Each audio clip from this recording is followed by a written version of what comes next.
Good afternoon, ladies and gentlemen. This is Daniel Isaac, and this is Podcast for Liberty. Now, this week has been a pretty easy week. I'm not sure if that's good or bad.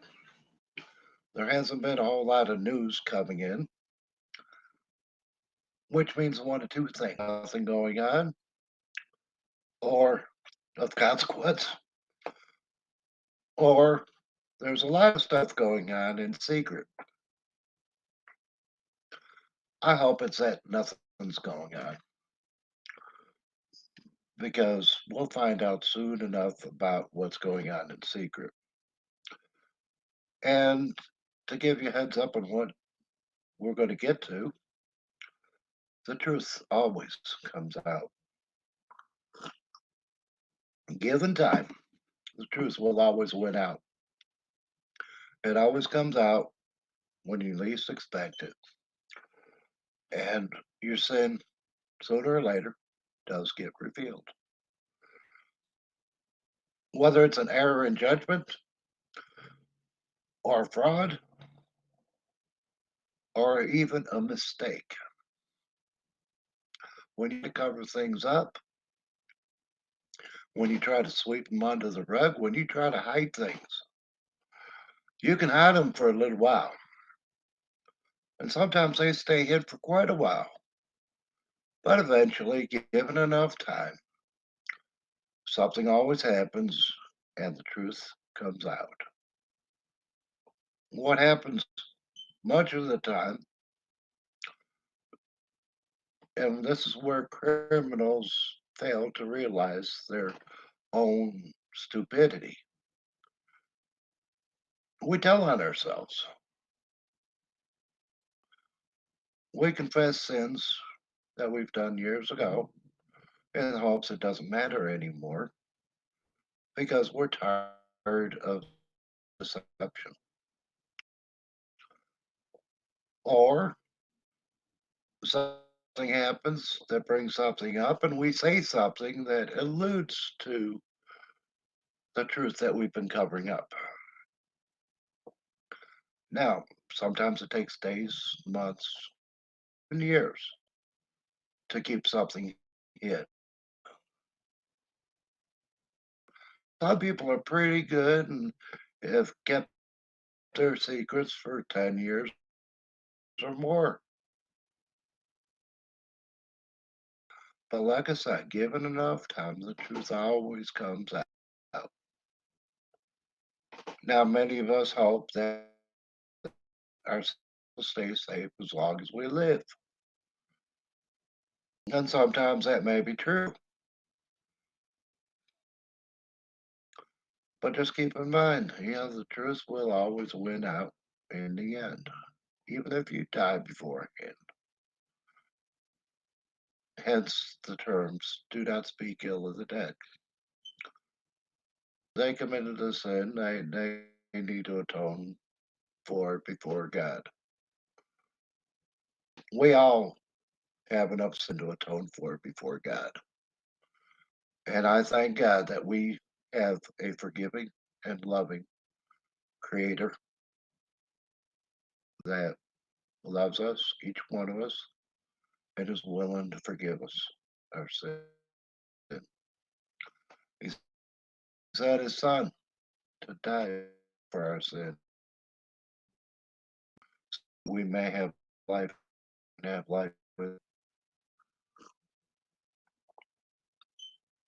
We have a Creator that wishes to spend time with His creation. And I thank God for that, for He deserves the glory. Okay, where are we at? Kentucky? We are approaching the June 11th date of being fully open. Much of the economy now is already open. Stores are again filling up with shoppers. Events are being planned and undertaken, we at the Society for Liberty and Prosperity have had our Memorial Day picnic, and we had a pretty good time. I enjoyed myself, enjoyed themselves, and it probably could have gone better, but I'm happy with how it turned out. There's some things that we could have done better, and we probably will next time. We're already planning for next year's Memorial Day picnic, and I would like to see that as being an annual event. We're off to a good start this year, so maybe next year we might be able to double the attendance and maybe have a little something.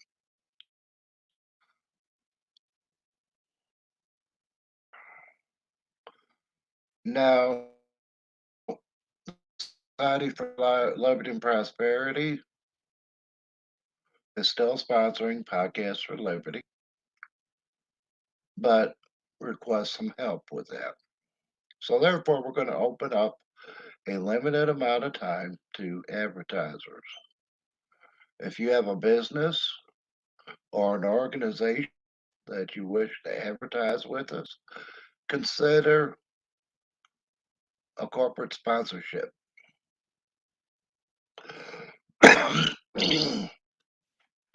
With a donation of $200 or more, what I will do is I will speak out, play for you, provided a 15-second ad. $500 or more will make a 30-second ad.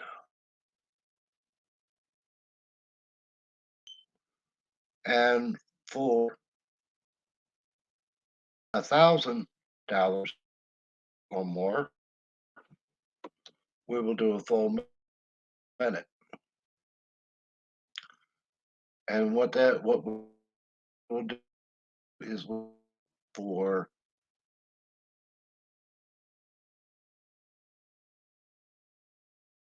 months.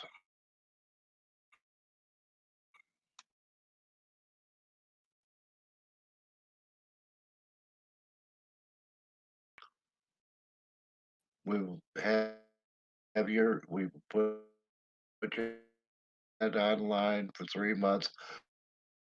Either I will speak at mentioning your organization or company, or we will play a pre-recorded message, which I believe I have the capability of doing that.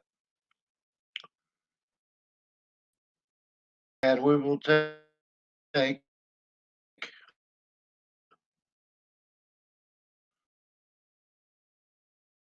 probably about 3 minutes out of our program to run an advertisement. Now I'm opening it up to three advertisers. I'm not going to take, and what we'll do is we'll do them 10 minutes, 20 minutes, and 30 minutes on the commercials. So if please consider giving generously to the Society for Liberty and Prosperity. You can do it in writing by sending it to our post office box.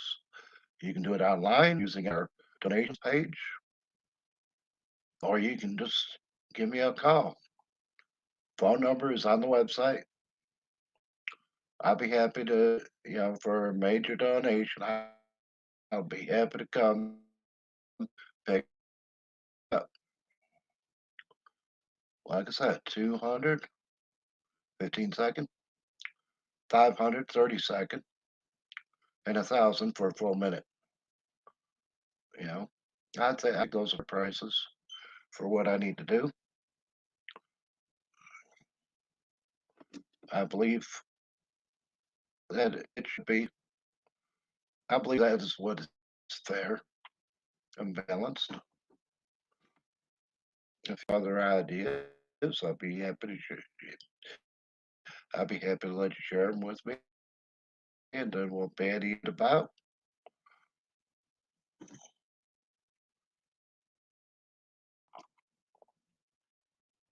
My audience is my audience, and it is as big as it is. And I have no idea because I do not have any analytics that I trust. So I trust God on the size of the audience, but I make no boast about how. All I can do is sit there and say, I'm willing to do this. It's up to you to figure out if you want to take up the ball or not. All I can do is invite you. I can't make you do anything. We're still looking for new members. So as you go to the website, http www.societylp.8m.net, you'll find some places where you uh, you have join buttons. Just hit the join button and fill out the form, and I'll be in touch. Our membership committee will be in touch. Ladies and gentlemen, it is very important that we come together. United we stand, divided we shall fall. Keep trying to do things on our own, not going to succeed. We're going to keep working and we're going to be working in vain. We need to all come together in one accord and so that we can divvy up the work, find out the real issues are, and divide the work righteously between. Only with that, when we have control over our little bit, will we have success. And when we put those little bits together we will have success in big things. Extraordinary things come happen when we come together. That is when God truly moves. Is in the coming together. Let us all come together in the name of America, in the name of the Creator, and in the name of Kentucky.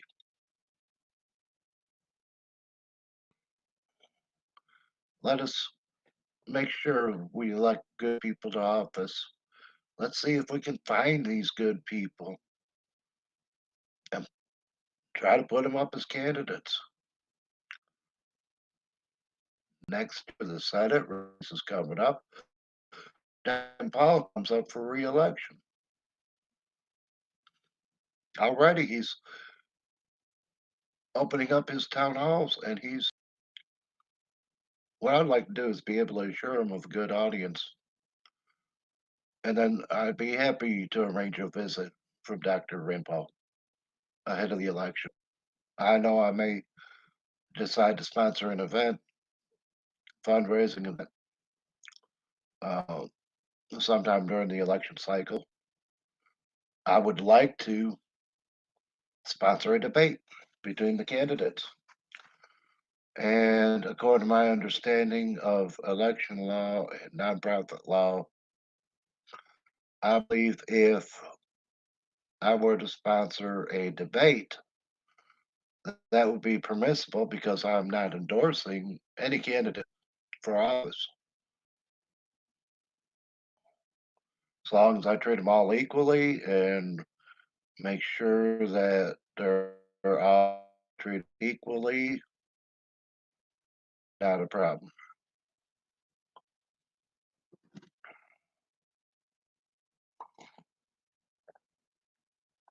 That's what I'm thinking for next year.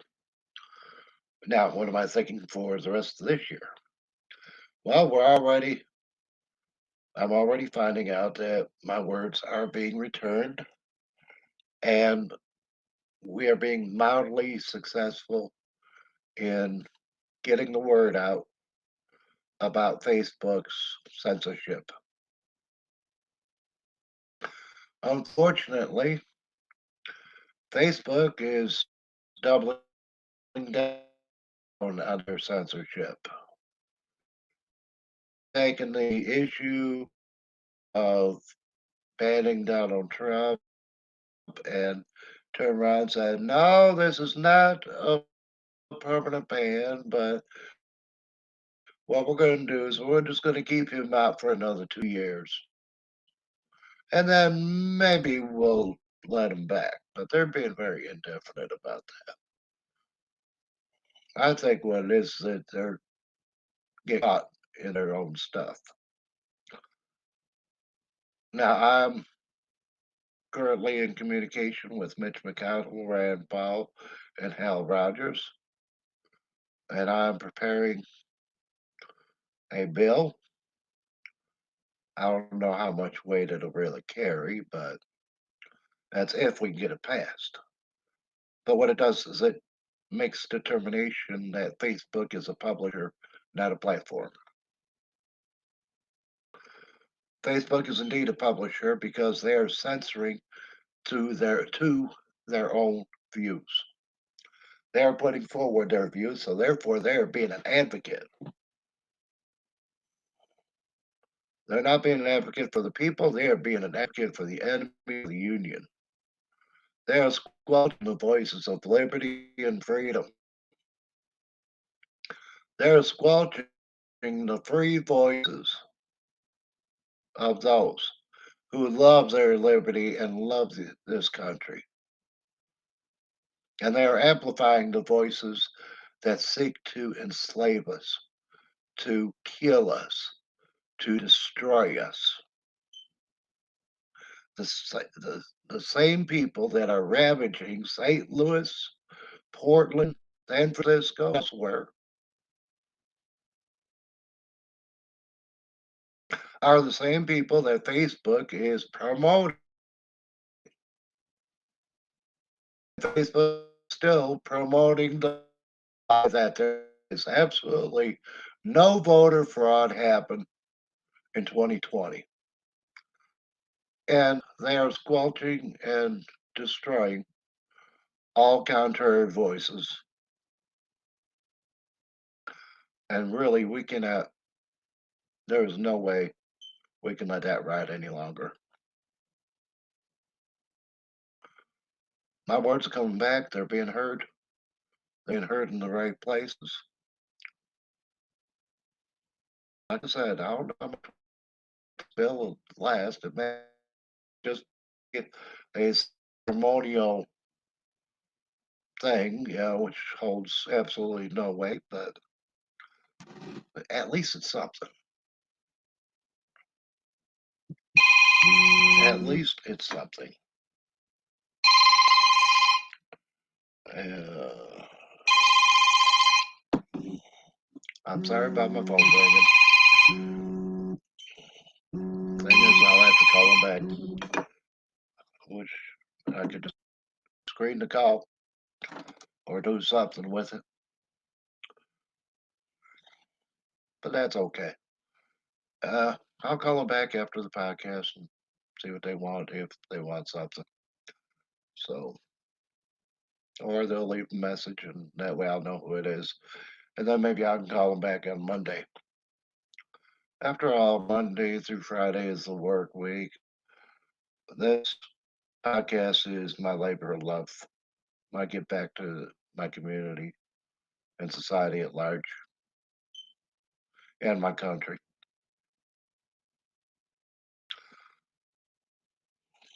There is no one of us that can save our country all by ourselves. We do need to come together under a single banner. I'm still on the lookout of other nonprofit groups to join, and we're building our network. And together we are amplifying our voices and making our voices heard. Already there are coming online alternatives to Facebook and YouTube and Twitter. I look forward to the day that Donald Trump finishes putting together his social media platform and opens it up for all of us. I'm looking forward to that day and hopeful that that is what he's working on. And I'm glad at least he's got the privilege of using it while he's working out the bugs. And I know how Donald Trump works. What he wants to do is it doesn't have to be 100% perfect, but he wants to get it as close as he possibly can to perfect. He wants to make sure everything is going to work and going to work without too many problems before he opens it up to us. But once he opens it up to us, there's a great many of us that will take advantage of it, just like I am for the day for him to open up. Yes, we have Parler and we will have Parler. Yes, we have Rumble, we will still have Rumble. Yes, we will have Gab, and we will continue to use Gab.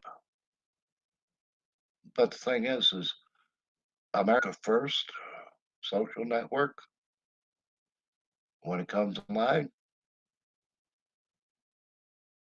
that'll be a great boon to social media. And I dare say that that would, with Donald Trump's leadership, that would definitely give Facebook a run for their money. Already, the visits are about par. Anybody that wants to know about what Donald Trump is up to, you just need to go to America First.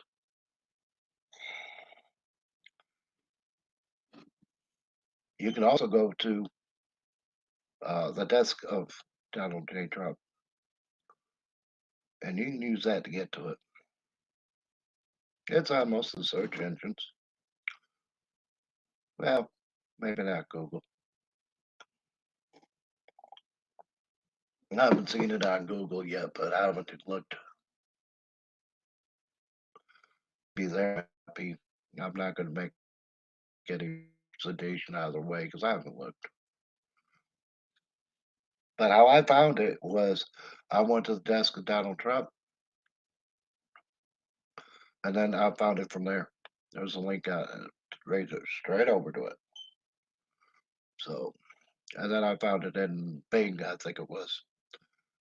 Now, I got to hand it to Bing. Bing is promoting the voices of freedom and liberty. And to the management of Bing, I thank you very much for that. I'm glad you're not falling into the Facebook, going over the Facebook cliff. Else. Now, Google and Bing are neck and neck as far as market share on the search engine. I think Google's a little bit more, but what we need to do is we need to all buckle down together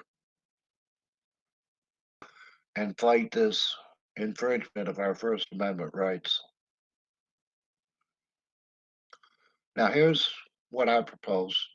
This is what I'm doing, and I propose that anybody who wishes to can join me.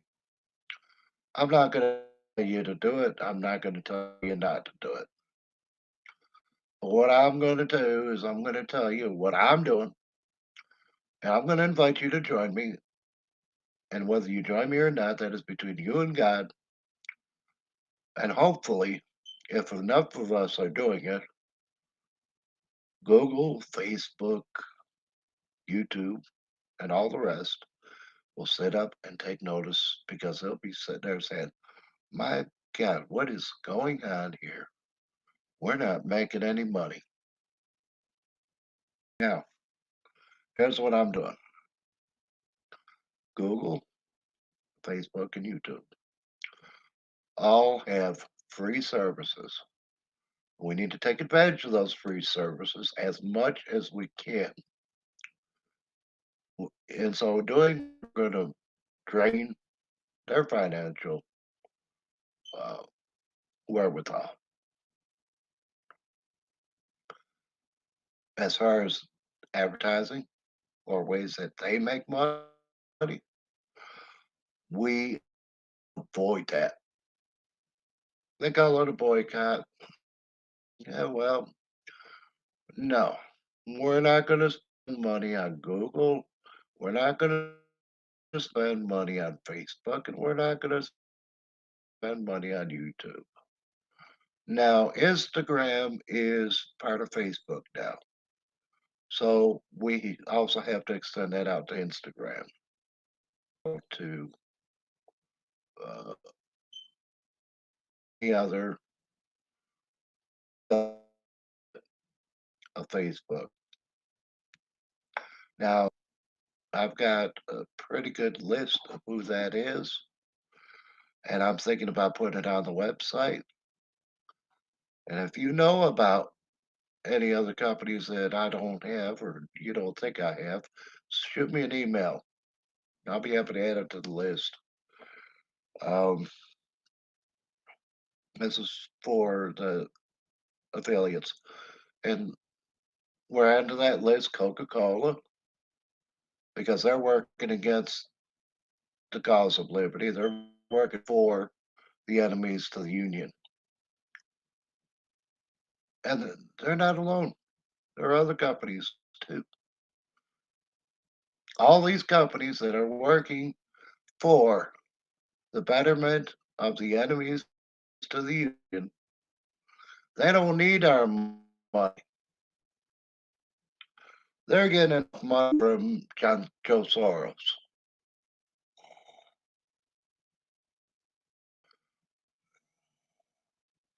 They're getting enough money from the Democratic Party. Let them get their money from there. We don't need to spend our hard-earned money with them. Another one is Dollar Tree. That one's gonna hurt because the thing is Dollar Tree's got such good deals, and they have a decent business model, and they got a lot of good people working for them that are really ignorant of the facts. They're ignorant that Dollar Tree is promoting and sustaining Black Lives Matter, which is a Marxist group. It is one of the enemies to the Union, and it is a terrorist organization responsible for much of the unrest in the many cities that are experiencing unrest. Just so happens to be mostly Democratic cities. Not too many of them have a Republican in charge. But anyway, I'm digressing. How are we doing here? Because we're doing really good. Everything is opening up. People are getting more relaxed, and they can't wait. We can't wait until June 11th to exercise our freedoms and freedom of movement, freedom to live, freedom to breathe, freedom to assemble, freedom to speak. Right now, as we speak, we have we have a car show going on. That's going to be every Saturday night at the courthouse. That's where all the people with all their hot rods come out and show them off. And it looks like a pretty good time. I was down there before I came here today. I checked it out. They got a lot of nice cars, and I hope they have good turnout. I don't mind not having much of an audience, because I know they'll view it later because they've gone to the car show. That's okay. They'll When they get home, they'll look at it. People are entitled to have a little bit of fun in their lives. I'd like to have a little fun in my life too, and I do take time for it. It's a priority. And yes, I've missed a few weeks here and there, mostly because I was sick. Sometimes because I ran late.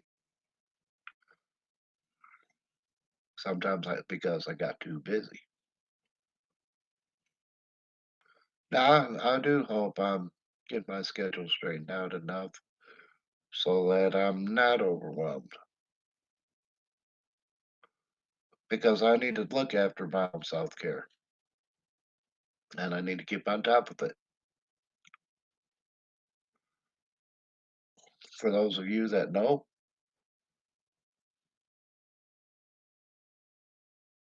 and for those of you that don't know, I have reasons for looking after self-care. I don't mind killing myself a little bit for a good life, but I'm not going to put myself into the hospital. Did that before, 2010. I'm not going to do that again. I'm going to try not to get that bad off. And when I see that I'm getting that busy again, I'm cutting back. Already, I've cut back. I've set my priorities in life, and I continue to set my priorities in life.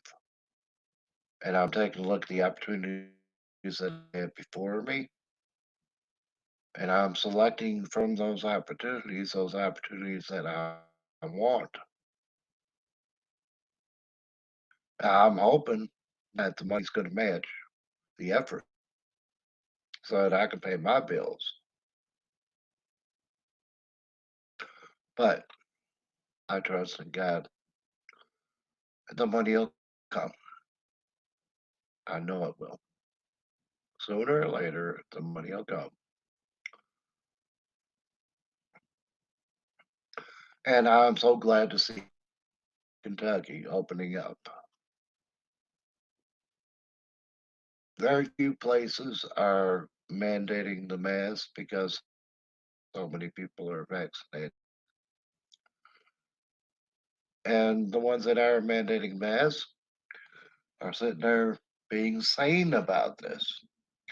Well, if you're already immunized, so you don't need to wear a mask, they say. Thank God, sane people uh, believe in the panacea about the masks. Again, the truth is coming out. People are, now have had the time to look at the research and to talk to people and discuss their findings and get to the truth. And people are finding that not everything is as it seems. And people are finding out who's lying to who. And people are also finding out who is telling the truth.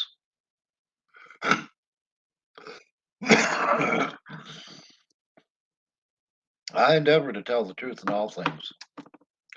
I do the best I can with what I got in all things.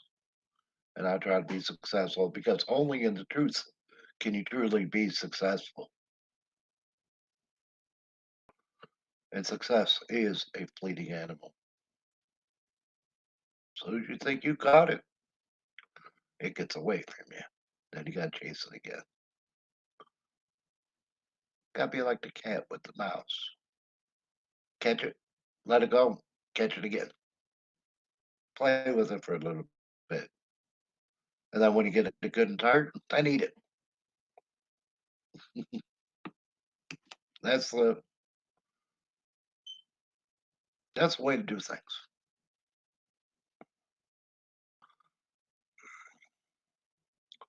And then once you've eaten your success,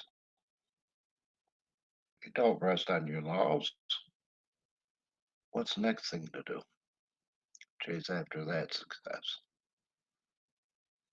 Success begets success. Once you build up a momentum, the momentum is easy. Once you build up the momentum, the work becomes easier and more enjoyable. And if you are doing what you enjoy doing, you'll never work a day in your life because it won't seem like work. Oh, it'd be called work and it might bring you in a little bit of money here and there, and but it's work is effort.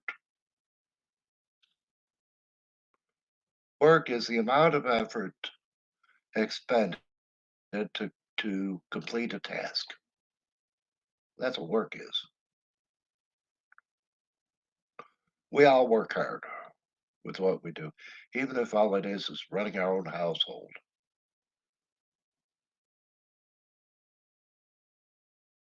Ladies and gentlemen, may our work be easy and our burden light.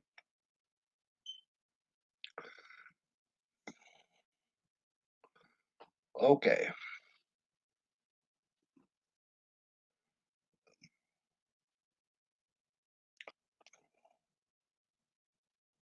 now I'm ready to start taking calls.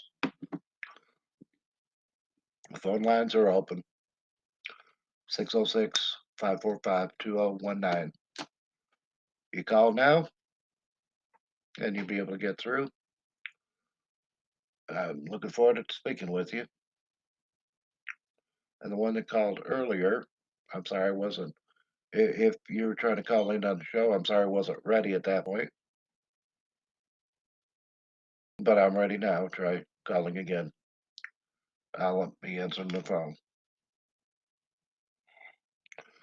606 545 2019. Ladies and gentlemen, this is your show, just even more than it's my show. I'm presenting it, I'm hosting it, I've created it, I've created it for you, and you can make or break me. Now, as I've been watching the news, the truth has been coming out. Many cases regarding the election fraud that took place are coming through, winding their ways through the court, and many of them are being successful. Yet Facebook still insists that there is absolutely no voter fraud that happened, even though these cases are coming to successful conclusions with uh, convictions and people actually going to jail for it, for election improprieties. Now, last time I checked, committing election improprieties is election fraud. Miscounting the ballots is election fraud. Counting fraudulent votes is election fraud. Election fraud is the generic term encompassing a great many activities. And I'm using the term generally because I don't need to work in specifics to know that it's true that it happened. The specifics are being told, the specifics are being addressed, the specifics are being brought forward and coming into the light. As with the rest of the truth, it comes to pass and it comes to light. It always comes to light. Sometimes it takes time, but it's coming there. In many cases in Pennsylvania, people are going to jail. Many cases in Arizona, people going to jail. I lost count how many. Yeah, there's been a couple of acquittals along the way, where the state may have failed to prove beyond the shadow of a doubt that the accusations, but by and large, the people that are being convicted, I believe, are the people that have been perpetrating the fraud, and I believe the fraud goes higher. Now, what I'm wondering is, what would it take to make an elected official guilty of a crime to benefit from election fraud? And do we as a nation have the cojones to hold our elected officials to account that when it is found out that there is a fraud that benefited them, that they be arrested and charged as benefiting from election fraud? Am I going over the edge? Can we put somebody in jail for just merely benefiting from an activity done by others where they may or may not have any culpability, or can we assume that they had culpability in it and by having the mere benefit of it be guilty of a crime?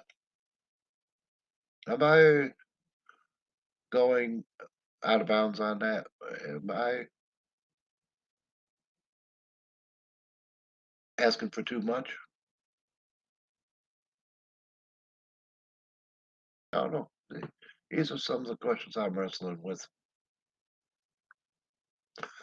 and I'd be happy to discuss it with anybody and everybody that wishes to.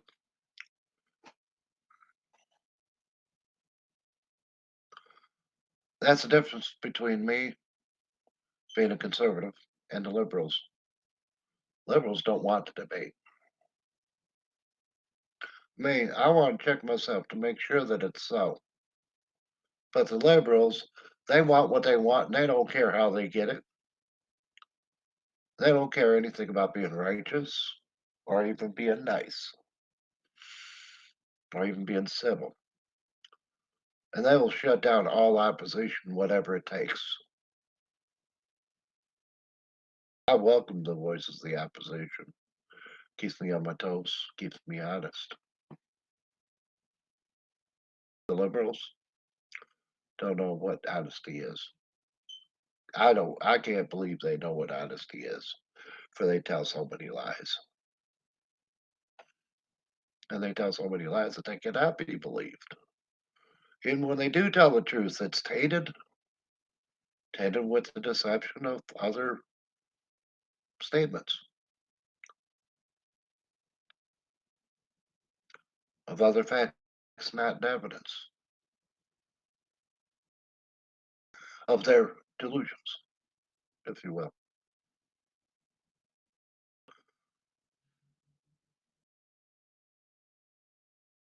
I believe liberalism is akin to being delusional. They want the perfect world. They think they can have the perfect world, but the way they're going about trying to create that perfect world, it's not going to work. So, isn't that by definition a delusion? Are they deluding themselves into believing that they can have their utopia? And if that's the case, why don't they seek mental health services?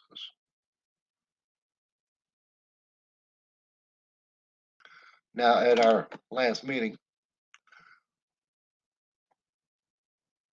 the membership decided, and we voted on and passed it by unanimous vote of those present, which we had two-thirds quorum. Everything according to the bylaws. We are going to tackle mental health issues as well.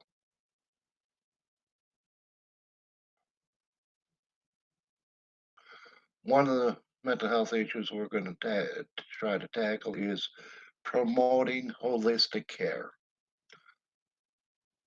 I want to try to combine the medical and the mental, make it mind, body, spirit, soul. Mind, body, spirit. And let's make it holistic. Instead of going here for the medical doctor, going here for the therapist, going here for the psychologist, the doctors already have training in the different medicines. Now, many doctors are still writing behavioral health medications. Many doctors are content with allowing another doctor to take a look at the mental state.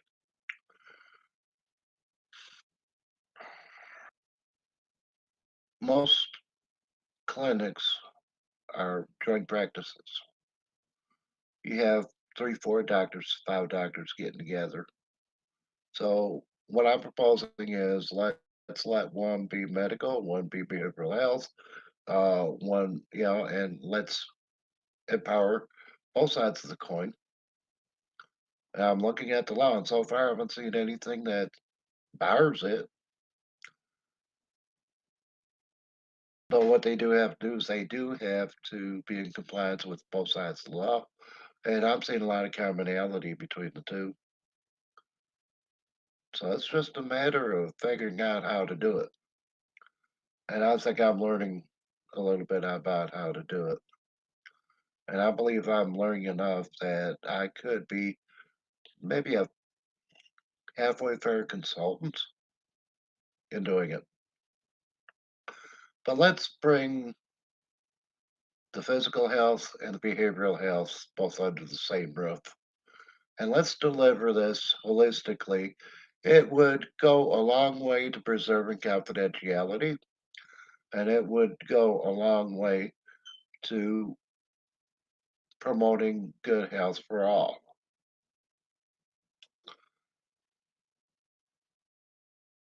Now, the way that I see it, I was working at Cumberland River Behavioral Health,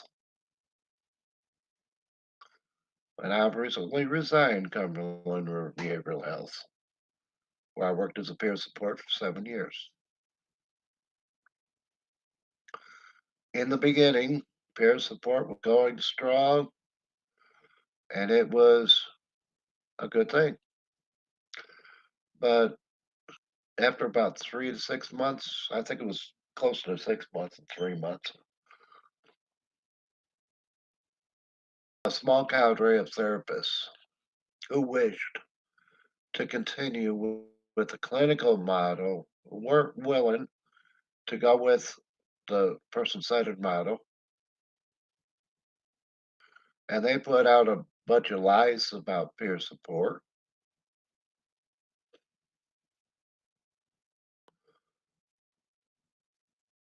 Small cadre, and they were being dealt with, and they were dealt with for 7 years. But we lost a lot of good people. We lost a lot of good peer support people.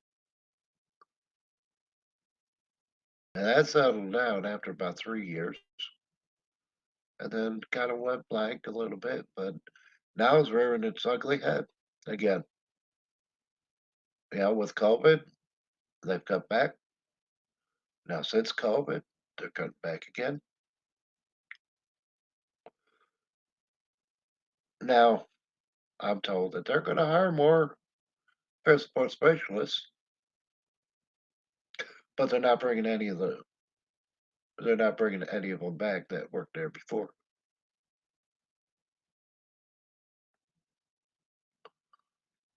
Okay, they're going to bring back brand new, newly trained peer support specialists, and I understand why they would do that, and I also understand why they wouldn't want a seasoned professional such as myself to be around.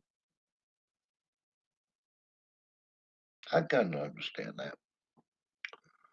So I resigned because what I want to do is I want to grow peer support in the Cumberland River region. Now, the CMHC had the opportunity to grow peer support, and they're not growing it. They're retreating from it. So that leaves me the private sector. And if you're with a medical clinic or a behavioral health clinic, private clinic,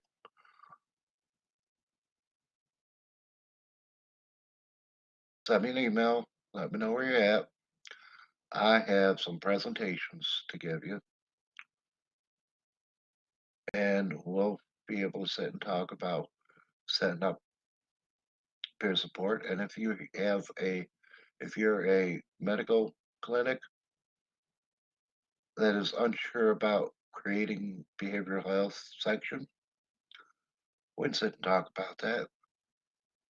And then we talk about what I know and what I found out, what's in the law, what the requirements are that we need.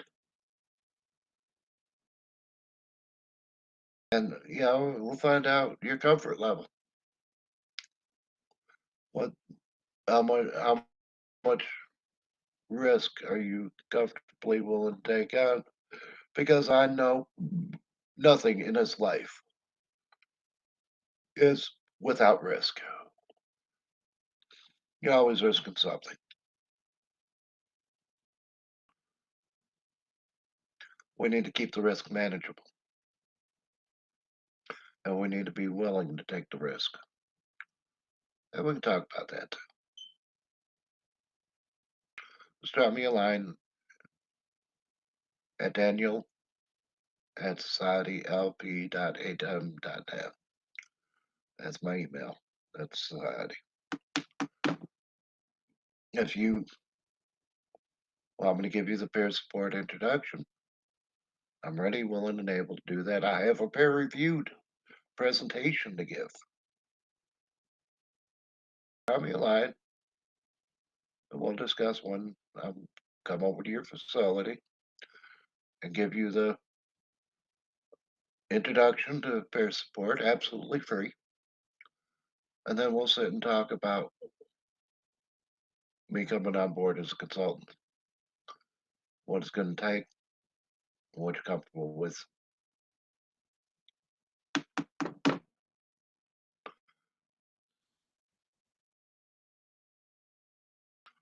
Who knows? Maybe when uh, I'm fully expecting to create slots for peer support, so I may be able to be called upon to take every few clients for a short term until one will be hired. Then when one is hired, we got to make sure that they have enough clients to satisfy them, pay their bills. And I'm working on that. And I'm working on higher rates for peer support at state level. I'm finding the people in to know. I don't have anything to report yet, but hopefully soon.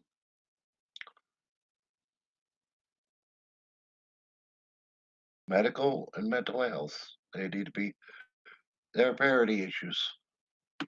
Mental health seems to be cheaper than physical health for some reason. And I know it's not because of demand, because there are people that are doing without treatment because they can't find treatment. I know that because I've come across them and I've taken them to find treatment. And I've seen people being turned away.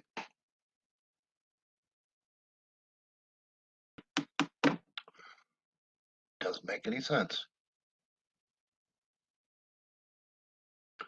But the thing is I take them to get treatment, and then they don't even tell them. They tell me, "I'm sorry, we don't have anybody to see them right now." Excuse me. You need to always have somebody to see them. You can't tell me that everybody is booked up 100% and everybody showed up to their appointment. There's got to be an opening somewhere. There's got to be an opening somewhere for this poor person just off the street, just to get an evaluation.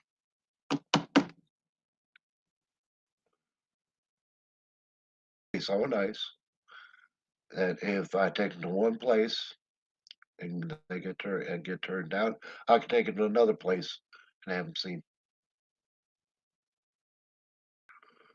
And the ones that do look out for the community are going to be the most prosperous and the most successful. And they're the ones that are going to be the go to, maybe ahead of the CMHC. But having a profit motive, they need to have a decent rate. They need to be able to charge a decent rate. Now, historically, medical and behavioral have been separated, but I believe the delivery of both would be greatly enhanced if we brought them all under the same roof. Make it all one big happy family. Let's bring all the team under one roof. The whole team. Doctors, nurses, peer support, therapists, case managers, you name it. Uh, aides. Bring them all under the same roof so that they can freely communicate with each other.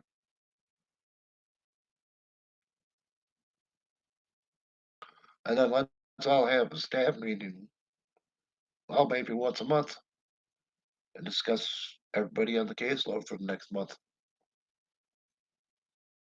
Make sure we're working to keep everybody as healthy as possible. Make sure we keep everybody on track to progress. Make sure we all know what we're doing, each of us and each other of us, to the benefit of the consumer. Imagine how healthy we'd all be if we could do that. And we all got the best of care. How much healthier would we all be? And how much healthier would we all be if we were allowed to make choices?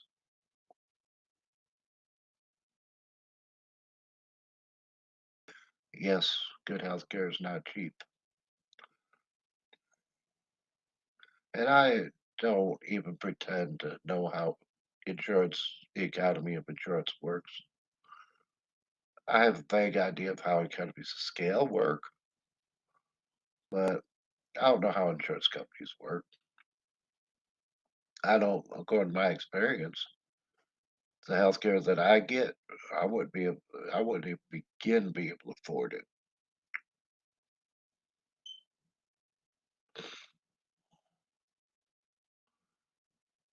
And one thing is government subsidies when it comes to people suffering from mental health, and that is 1 in 5 of us. 1 in 5 people suffers from a mental health condition.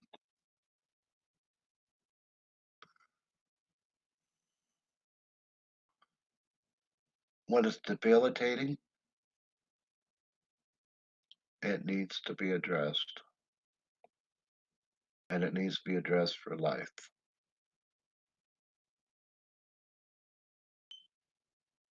And the government has a role to play in that. I do believe. I'm not much for government charity, but I believe that for the indigent and the disabled, for the people that have no ability to even begin to make enough money to pay for their care, I believe they're deserving of the care, and there's a role for government to play in that, providing the money for their care.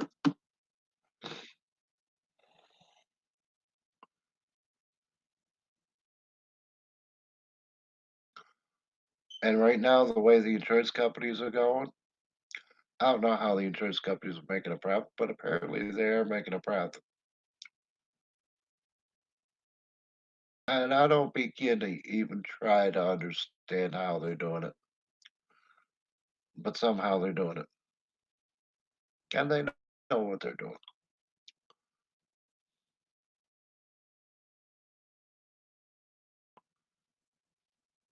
We'll give everybody the best care for all their days.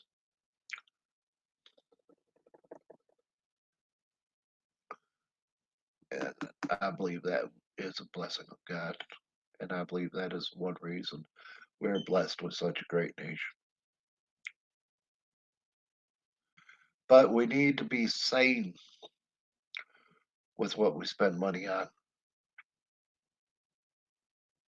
And I do not believe that spending money, giving money to our enemies so that they can create weapons to destroy us is sane.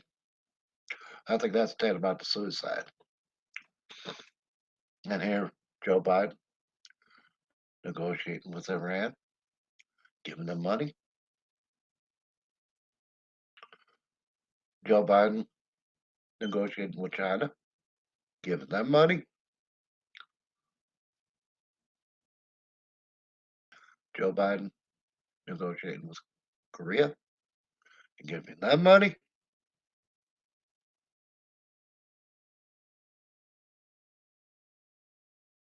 Joe Biden negotiating with Russia and giving them money. How many of our enemies are we giving money to? And what is this blood money or protection money? Oh, here's some money. Please don't attack us. Are we really that weak? Apparently, Joe Biden is.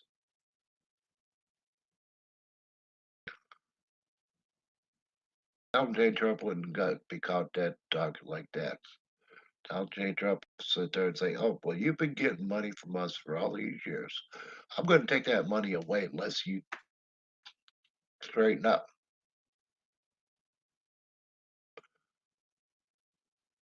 Went and told China, unless you allow people to have certain rights, I'm going to take your money away.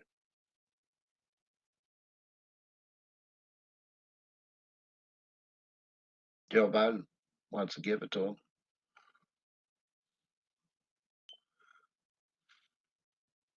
And the thing is my conspiracy theory is being proven to be true.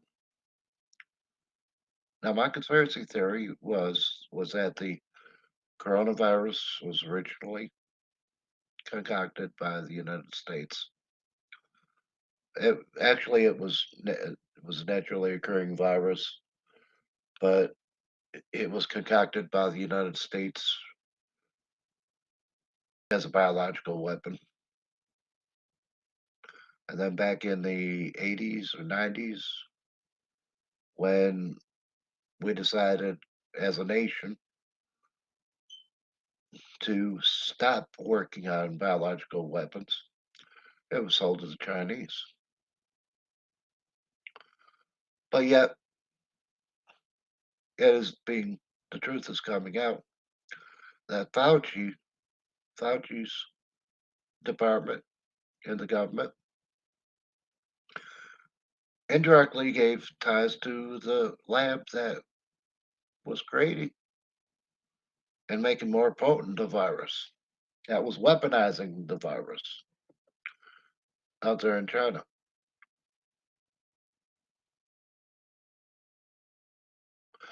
Now, I'm not going to say that anyone was deliberate in the release of COVID 19. In fact, I believe quite the opposite. It was an accident that it got loose. But the thing is, China made the best of it, let it go, made sure that it went around the world. It did its job. It hit the United States, killed a lot of people. But what China didn't count on was Donald Trump being president. Operation Warp Speed was a success. Brought us a vaccine before the end of the year.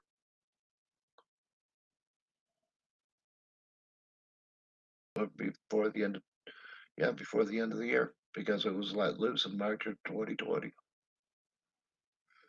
And before the end of the year, we had a vaccine.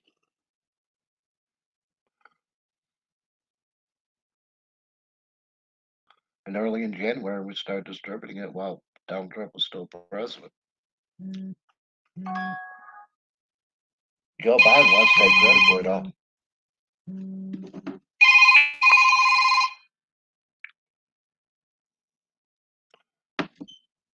Joe Biden wants to take credit for it all. but he didn't do a dang thing for it. He got in the way of a lot of it. But I love it when things come together. And now Dr. Fauci has something to be afraid of. He's got something to answer to. I'm willing to say it's indirect, but the thing is even if the funds were indirectly given, that they should not have been given. And it is just another example of us giving money to our enemies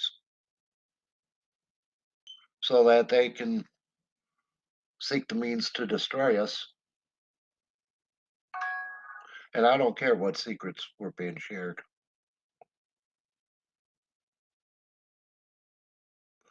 And even though it was an accident that it got away from them, they made sure it went around the world to hit us. So they achieved their ends. They achieved their goal. But then again, I'm so glad Kentucky's get back to normal.